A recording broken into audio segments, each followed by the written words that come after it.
اور اس کا ایک واقعہ بھی، حضرت عمر ہمیشہ حضرت ابو بکر سے نہ کوشش کرتے تھے آگے نکل جاؤں، آگے نکل جاؤں، آگے نکل جاؤں، ساری زندگی موقع نہ بن سکا۔ تبوک کا موقع آیا تو اللہ کے نبی نے کہا مال خرچ کرو۔ عثمان رضی اللہ تعالیٰ عنہ 10,000 لشکر کا سارا سامان تیار کیا، ان کی سواریاں، ان کا راشن کے لیے تھیلوں کو بند کرنے کے لیے دھاگے تک اپنے گھر سے دیے، اور 300 دینار اوپر دیے۔ تو اللہ کے نبی کی جھولی میں وہ 300 دینار پڑے تھے یوں، اور آپ ان دیناروں کو اٹھا کے یوں فرما رہے تھے ما علی عثمان اللہ یعمل بعدا، عثمان آج کے بعد کچھ بھی نہ کرے تو جنت واجب ہوگی۔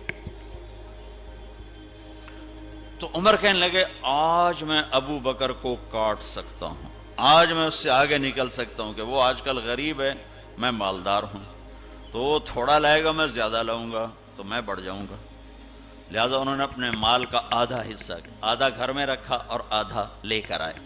ابو بکر نے جھاڑو پھیر دیا، جو کچھ تھا وہ سارا سمیٹ کے لے آئے۔ جب دونوں پراپرٹی سامنے رکھی گئیں تو حضرت عمر کی بہت زیادہ نظر آ رہی، ابو بکر کی بہت تھوڑی نظر آ رہی، لہٰذا حضرت عمر بڑے اطمینان میں کھڑے کہ آج جیت خطاب کے بیٹے کی ہے۔ میں قربان جاؤں، اللہ رسول تو جانتے ہیں کہ کون کیا کر کے آیا ہے، تو میرے نبی نے سوال ہی بدل دیا جو اس موقع کا سوال ہی نہیں۔ کوئی آدمی مسجد میں چندہ دینے جائے، مدرسے میں چندہ دینے جائے، کہا جی مول صاحب یہ 1 لاکھ روپیہ ہے مدرسے کے لیے، مسجد کے لیے۔ آگے مولوی صاحب کہیں پیچھے کتنے پڑے ہوئے ہیں، تو کہے گا اے بھی واپس کرو، میں تو تھوڑی نیت ہے جو کوئی چکر لگتا ہے کہ تسی ٹھیکیدار ہو، مگر علی شاید ابھی پیچھے کتنے پین۔ یہ موقع کا سوال ہے ہی نہیں۔ مولوی صاحب کو چاہیے جی جزاک اللہ، یہ لیجئے رسید، بسم اللہ، پھر بھی موقع آئے تو دیتے رہیں۔ تو میرے نبی نے پوچھنا یہ تھا ابو بکر کتنا لائے ہو، عمر کتنا لائے ہو، اور یہی اس موقع کا سوال ہے۔ لیکن اللہ رسول جانتے ہیں کہ کس کے مال میں وزن زیادہ ہے، تو میرے نبی نے سوال بدل دیا، فرمایا عمر ما خلفت، واہ واہ عمر پیچھے کیا چھوڑ کے آئے ہو؟ تو حضرت عمر تو وہیں دھڑم ہو گئے گا، با میں گیا، سوال سے ہی وہ پتہ چلے گا، با میری کلی اڑ گئی وکٹ۔ عمر ما خلفت یا ما ترکت لأہلک، یہ دونوں الفاظ ہیں، پیچھے گھر والوں کے لیے کیا چھوڑا؟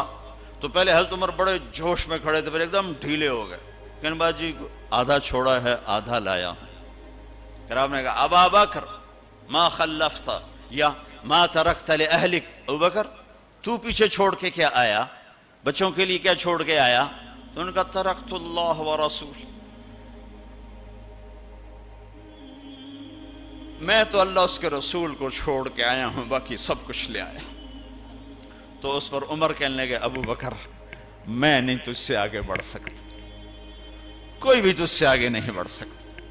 اپنے کپڑے بھی دے دیے، اور ایک ٹاٹ تھا وہ پہن کر اس کو کانٹوں سے سی لیا۔ تو جبریل آئے، کہنے لگے یا رسول اللہ، اللہ تعالیٰ پوچھ رہے ہیں کہ ابو بکر نے یہ ٹاٹ کیوں پہنا ہوا ہے؟ تو آپ نے کہا کہ ابو بکر نے سارا کچھ اللہ اس کے رسول پہ لگا دیا ہے، اس لیے یہ پہنا ہوا ہے۔ تو کہا یا رسول اللہ، اللہ تعالیٰ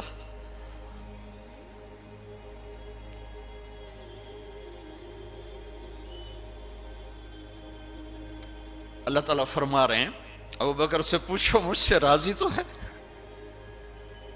مجھ سے راضی تو ہے، اس فقر میں مجھ سے راضی ہے؟ میں تو اتنا سفر کر کے آیا ہوں، حالانکہ ابھی 4 دن پہلے میں 12 ملکوں کا 10 ملکوں کا سفر کر کے آؤں، ساری ہڈیوں میں درد ہے، میں اس لیے آیا ہوں کہ چلو کوئی بخشش کا بہانہ مل جائے، کوئی بخشش کا بہانہ مل جائے، اللہ راضی ہو جائے۔ آپ سارے اس لیے حج پہ جا رہے ہو کہ اللہ راضی ہو جائے۔ جو سارے جہان سے کہتا ہے مجھے راضی کرو، وہ کہہ رہا ہے ابو بکر سے پوچھو مجھ سے راضی تو ہے۔ تو آپ نے کہا ابو بکر تیرا رب تجھے سلام بھی کہہ رہا ہے اور پوچھ رہا ہے کہ راضی ہو؟